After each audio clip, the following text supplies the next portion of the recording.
You could make 75 million instead of 75,000 and it doesn't really make you much happier.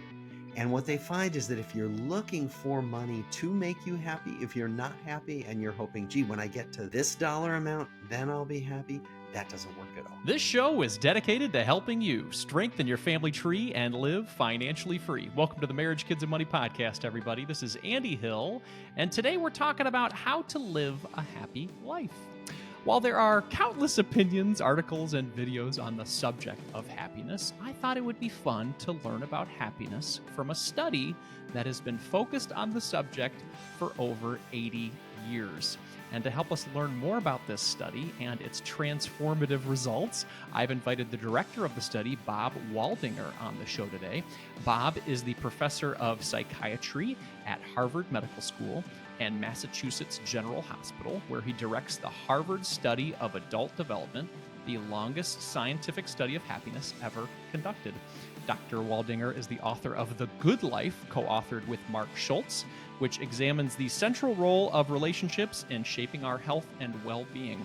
His TEDx talk on this subject has received over 45 million views, which I believe is the 9th most watched TED Talk ever. Welcome to the show, Bob. Thanks. Good to be here. Absolutely. Glad to have you here. Thank you so much for being here and talking about this subject. I love being happy. It's something that I strive for in my life, and we talk about a lot on this show. So I'm excited to talk to you about it. Now, the study of happiness, as I said, has been going on for over 80 years. Can you talk about the genesis of it, how and why it began? Yeah. It began in 1938, and it actually began as two studies that didn't know about each other, both at Harvard. One was a group of Harvard College sophomores, 19-year-olds, who were thought by their deans to be fine, upstanding young men, and it was meant to be a study of normal development from adolescence to young adulthood. So, of course, if you want to study normal development, you study all white guys from Harvard. Like, no way. Right. It's so politically incorrect now. But since then, we've brought in women. And then the other study was started at Harvard Law School. And it was also a study of thriving, but it was a study of children from Boston's poorest and most troubled families. And the question was, how do kids from such difficult homes manage to stay on good paths and stay out of trouble? And then eventually we combined both studies so that we could look at one very privileged group, one very underprivileged group, and then their spouses, now all their kids, more than half of whom are women. So that's what we've got. Excellent. And I understand this study, I believe I'm using the correct term, a longitudinal study is what it is. Can you talk about the difference of what that makes, what difference this study has in comparison to other studies that maybe are on the subject? Most studies are snapshot studies. Essentially, they look at people at one point in time. And so you could, for example, look at, like, what if you wanted to look at how depression changes over the course of the life cycle? You could just do a snapshot of 20-year-olds and 40-year-olds and 60-year-olds. The problem with that is you can end up thinking you see connections that don't really exist. The best way to explain that is through a joke from there was a Senator, Claude Pepper, from the state of Florida, and he once said, "When I look at South Florida, I would have to believe that you are born Cuban and you die Jewish." What he said was, look, if you take snapshots right now, you can think you know how things progress, but you don't. You need to take the video. So a longitudinal study is really a long video of human life over 85 years. And that's what you guys have been doing with these individuals for over 80 years, having conversations with them, tracking video, and all that goes into it, even health aspects as well. Is that correct? Absolutely. Health is a big part of it. Yeah. Well, so you guys did a long research study, and you're the fourth director, I believe, of the study.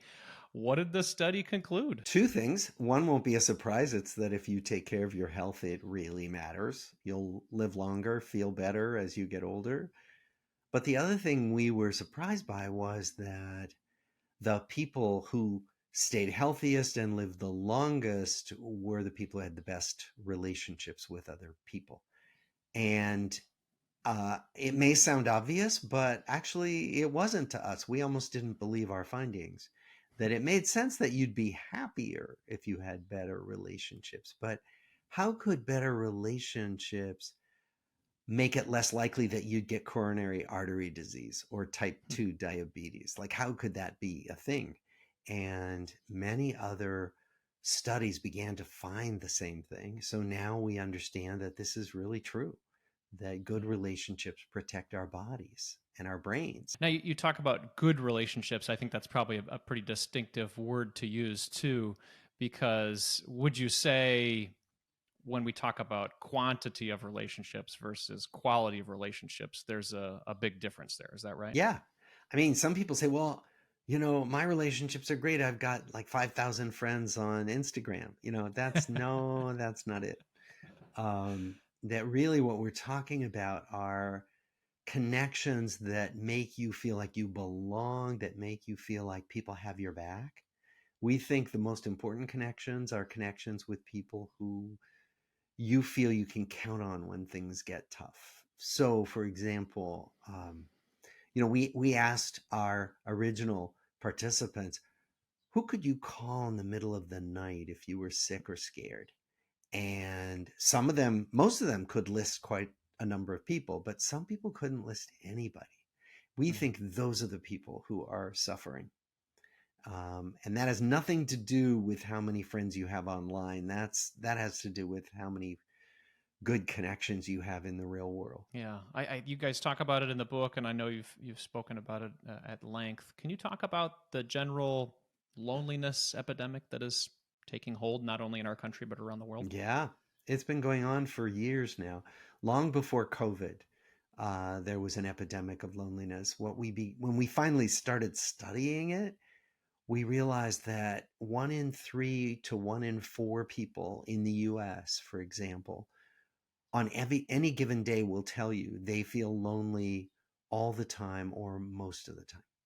That's a huge rate of loneliness in the world. And these rates are that high around the world in most countries, particularly in developed countries. Yeah, I mean, and to the point you started to make earlier with regard to our physical health, our mental health, how does being lonely over the long term affect that health? We know that loneliness is a stressor, a big stressor. So it seems that we evolved as human beings to be social animals, probably because you survive better if you're in groups, right? So if the goal of evolution is to pass on our genes, then they found, the people who died off sooner were the people who were isolated, who were alone out there on the savannah, getting eaten by lions. And so what we understand is that being lonely is actually a physical stressor, that your blood pressure goes up, your levels of inflammation go up all through your body, those kinds of things.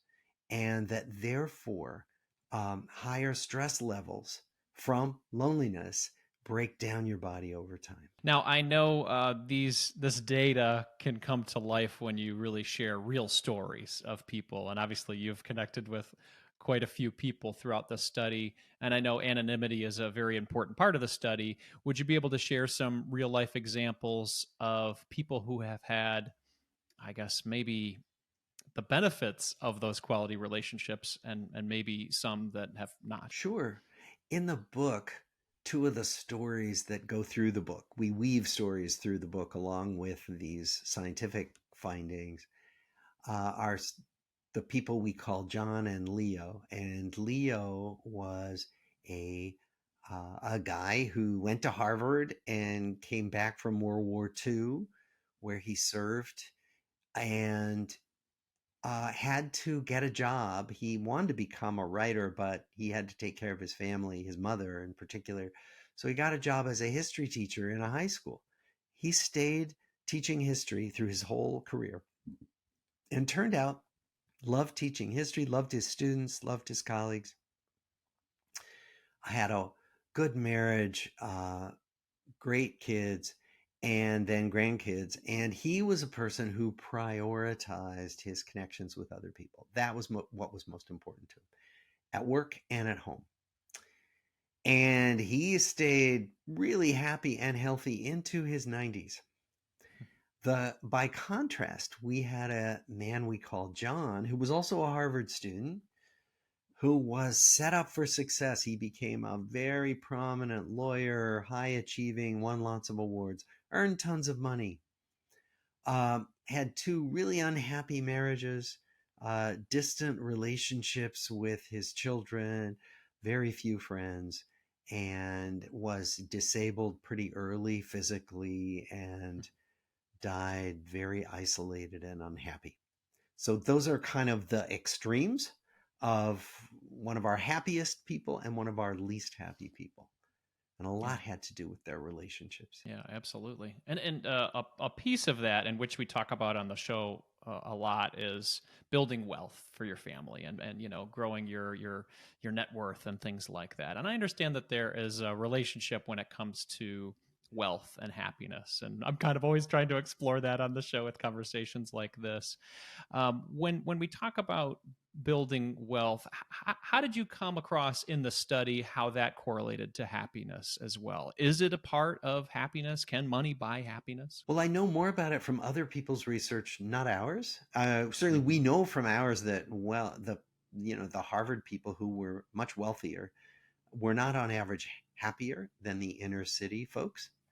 Hmm. Um, but there's been good research on this now from Daniel Kahneman, the psychologist, and there's controversy. So one of the things they find is that until we get our basic needs met, so up to about $7,500,000 a year household income, as we make more money, our happiness goes up until we reach those points.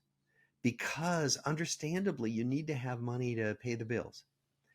But that then once you get above that, there's controversy. Basically, your happiness doesn't go up all that much. You could make 75 million instead of 75,000 and doesn't really make you much happier. And what they find is that if you're looking for money to make you happy, if you're not happy and you're hoping, gee, when I get to this dollar amount, then I'll be happy, that doesn't work at all. Yeah, I think those are great words of wisdom. Like, for your example there, you're not 1,000 times happier because you make 1,000 times more money. Is that what you're No, saying? you're not much happier at all. Yeah. So if you want to, some people prioritize making a lot of money. They say, well, this is what I'm going to do because I'll be happier, my family will be happier. That's not really true. Yeah, so I guess my counter to that too then would be, in order to have those quality relationships and create those connections, what we need then is maybe more time than money, wouldn't you say? Yeah, absolutely. And that, when our folks were in their 80s and we said, looking back on your life, what do you regret the most? The most common regret was, I wish I hadn't spent so much time at work, and I wish I had spent more time with the people that I care about. Absolutely. Yeah. Grabbing that time when we can, right? Yeah. So I have some questions too, because there are maybe some people who, as you guys joke about in the book too, which I heard is like, you have to give this very short answer to, what is the secret of happiness? You have to answer it in just a short bit. But really, there's a lot of people that might say, well, what about physical health, or what about exercising daily or meditation? Those surely have to be much more important than close relationships.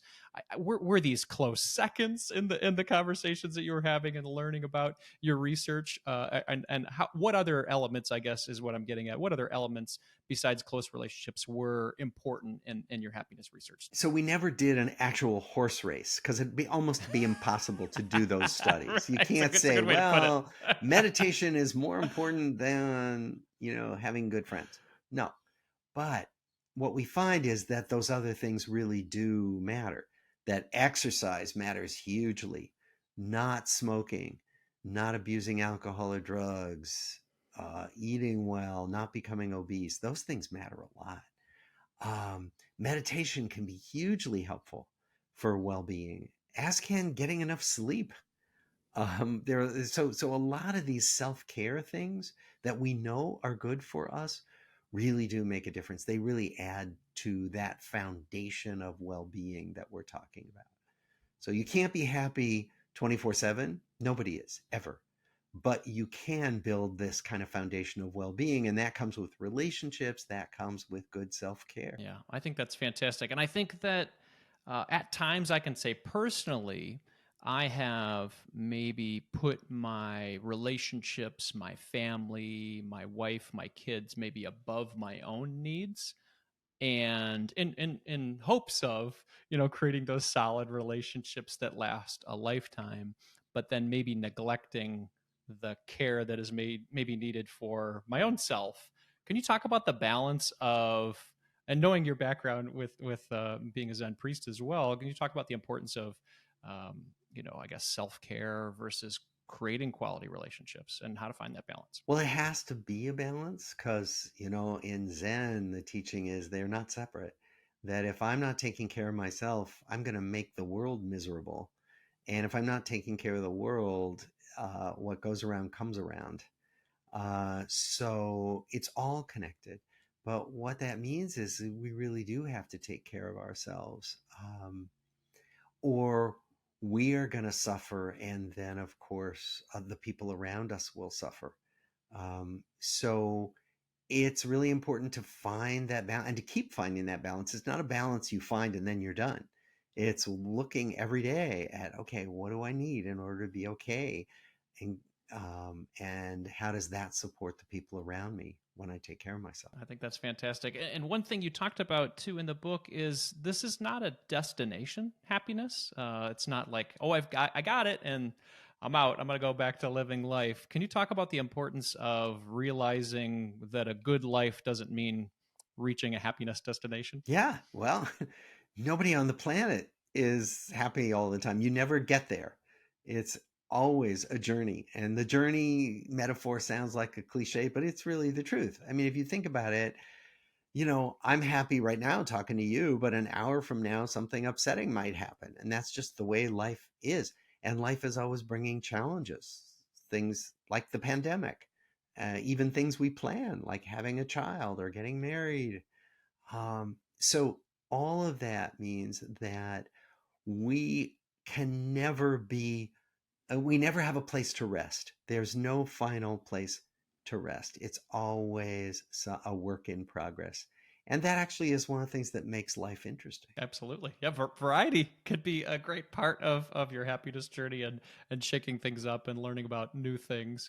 Bob, somebody's listening and they are really enjoying our conversation and they maybe are realizing that they haven't been taking the time to build those quality relationships. Maybe they're a little too work focused or they're a little too single minded, focused on one area of their lives, but they want to move towards a life of quality relationships. Can you give them some advice on, now knowing this from your 80-year research study, what small tactical steps they could make towards starting to create more quality relationships in their life? Sure. Two things. One is you can strengthen the relationships you already have, which is a great place to start. Um, and that might mean being just proactive, like reaching out to the people in your life. So you could do that right now as you're listening to this conversation. Think of somebody who you don't see enough and you miss and you'd like to connect with, and just send them a text or an email saying, "Hi, I was thinking of you and just wanted to connect." You will be amazed at the good stuff that comes back to you. Now, it won't come back to you every time. So we need to think of it more like being up at bat in a baseball game. You're not going to hit the ball every time, but you will be amazed at how often people are thrilled to hear from you. People want to connect. People want to make plans. So that's one thing. Take care of the relationships you already have. And that can be through really small actions, day to day, week to week. And then the other thing would be to make new relationships by putting yourself in contact with people who share your interests. So volunteer for something or join a club or, go for a sporting activity. Do something with the same people over and over again. Because if you share an interest with other people, it's a natural conversation starter. Because we often wonder, well, what am I going to talk to a stranger about? Well, if you're doing something you enjoy alongside somebody else, that's the place to start. I think that's fantastic. I've been reading some other books and just listening to some interesting statistics about men in general with regard to making connections and communication. Did you find in your research study that it is, I guess, more difficult for men to do this than women, knowing that you guys included women in your study later on? We looked at this actually when we wrote the book, and what the research shows is that men and women aren't as different as we think they are in relationships. That relationships are just about as important to men as they are to women. That men are socialized, they're brought up to do different things together. So men may do more activities together. Women may sit and have a cup of tea and confide in each other more often. And those are stereotypes, but they are kind of common. But what we find is that men actually do care about relationships. Women often are the people in the household who take care of the social life for a family. And so it can be a bit of an effort for the men to be the active ones to make plans, and particularly to make plans on their own with friends, with family. So that's an exercise that men may need to be more active in trying to, a muscle that they may need to develop more. Yeah, I know that's something as I'm getting into my 40s and eventually my 50s that it's not as easy to get together with friends as much as it used to be, and it takes a little bit more effort because of all the other activities that fill up our time as husbands, as fathers, as workers, and that extra effort is definitely worth it. Well, Bob, I'm really enjoying your book. I am flying through it currently, and I'm enjoying the stories as well as I'm an audio guy, so I'm listening Oh, to it, and I good. know a lot of people like reading too. Tell people more about the book and then where they can connect with you and learn more. Sure. The book is a deep dive into everything you and I have just been talking about, with more stories, um, lots of science, but not science that's difficult to understand. It's not technical. We put everything in very plain language because most of the papers we publish are in journals that nobody reads and they're very technical. So we wanted this to be a book that people find interesting and can really use in their own lives. And there are exercises like the kinds of things I've just been talking about. What can you do to make your life better and your connections with others better? Um, and so the book, you can order it just about anywhere. And if you want to know more about what I do in my Zen, in my research, my website is robertwaldinger.com. Robert Waldinger, all one word.com. Excellent. Well, I'll put that information in the show notes. Yeah, I like your point on it not being, I guess, too data or scientific based. I think you guys utilize the utilize the phrase that it's science and data meeting philosophy and having that great connection. I see that in the book very well. So, Bob, thank you so much for your time today. I really appreciate it. I look forward to getting this message out there. Great. Thanks for having me. It was a pleasure.